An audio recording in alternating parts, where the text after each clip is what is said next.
Hello po sa inyong lahat mga ka-crypto. Ako po si Pinoy Crypto Trader at sa video na ito ay atin pong pag-uusapan dito ang price prediction ni Telegon dito kay BOM or si Book of Meme. At atin pong aalamin or sasagutin ang katanungan ng karamihan dito kung kailan nga ba magpipiso ang value or halaga nitong si BOM. Kaya yan, bago po tayo magpatuloy ay nais ko lamang po munang bigyang linaw ang aking disclaimer kung saan ang nilalaman po ng video na ito ay hindi po ito isang financial advice. For education and information purposes lamang po ang layunin nito. Maliban po dito ay nais ko na rin pong magbigay babala na wala pong kahit anumang group chat ang Pinoy Crypto Trader. Ayan, ang gagamitin po natin dito ay ang inilabas na prediction nitong si Telegon. Yan, price prediction ni Telegon dito kay Book of Meme. At meron po siyang ibinahagi rito na isang table. Yan, ang kanyang mga predictions mula ngayong taong 2024 hanggang taong 2050. Kaya, ayan. Ngayon ay naka-dollar po kasi yung kanyang currency dito.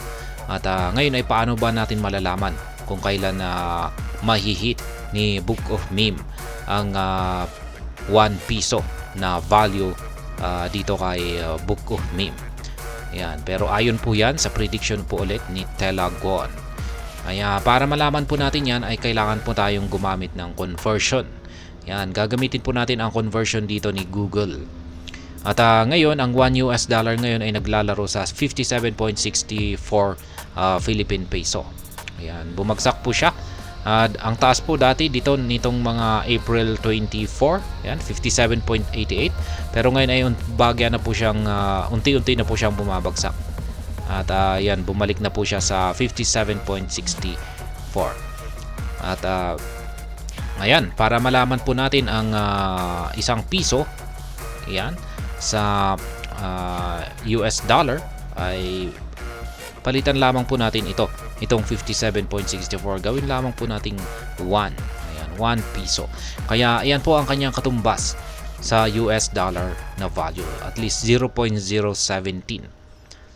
Kaya ito po yung hahanapin natin na value sa table ng price prediction ni Telegon, ang 0.017. Kaya hanapin po natin yan, 0.017. Ayan, nandito po yan ito po yung pinakamalapit. Ang minimum price na prediction ni Telegon ngayong taong 2024. Kaya ibig pong sabihin ay sa loob ng taong ito, 2024, ay magagawang akyatin ni BOM ang presyong 0.018 or mismong sa taong ito ay pipiso ang value ni BOM. Kaya 0.018, kita natin yan, mga nasa 1.04 yata. Ayan, 1.04 ang magiging katumbas ng presyo ni BOM. Pero ayon pa rito ay isa lamang po itong minimum price.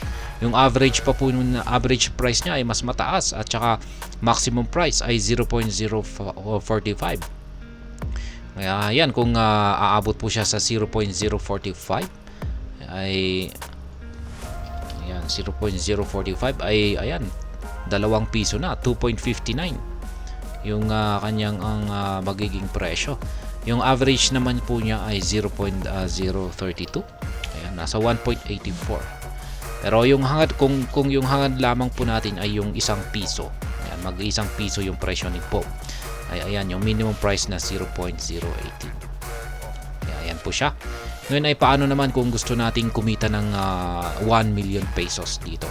1 million peso. Ayan, syempre para kumita ng 1 million peso dito kay Book of Meme ay kailangan po nating bumili ng 100 million na rin na BOM token. Ayan, kasi kung nagpiso yan, ayan, equivalent po niya yan ay kapag umangat po siya sa presyong 0.018 ay ayan, magiging equivalent po niyan ay 1 billion peso. Kaya ayan, ngayon ay magkano naman yung sabihin natin na gusto nating mag-invest ngayon, at magkano naman yung pwede nating puhunan ngayon. Ngayon kung bibilhin po natin ang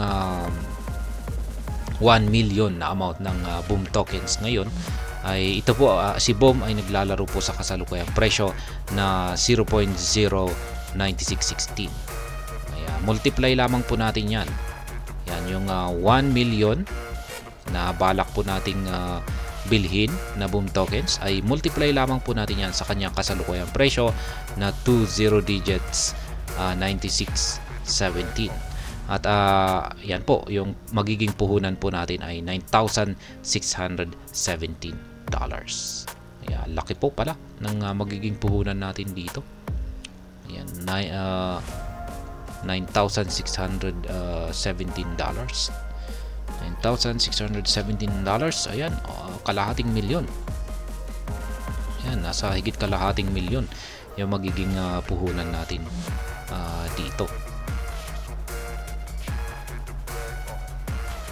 Ayan, 554,309.45 Philippine peso.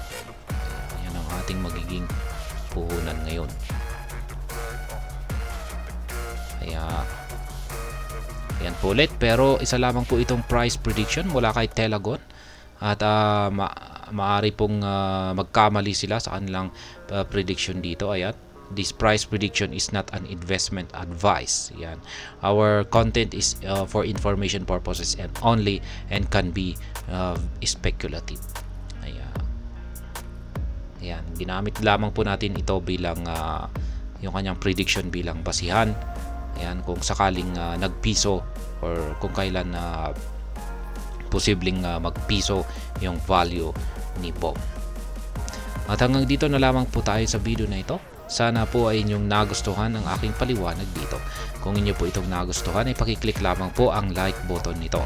Para naman po sa mga bago lamang dito, kayo po ay aking inaanyayahan para mag-subscribe. Pakiclick na rin po ang bell icon nito dahil ito po ang siya magsisilbing notification nito sa mga bago kong videos na aking pong ina-upload sa aking YouTube channel na ito. Marami pong salamat sa panonood. Ingat po tayo lagi at God bless po sa ating lahat.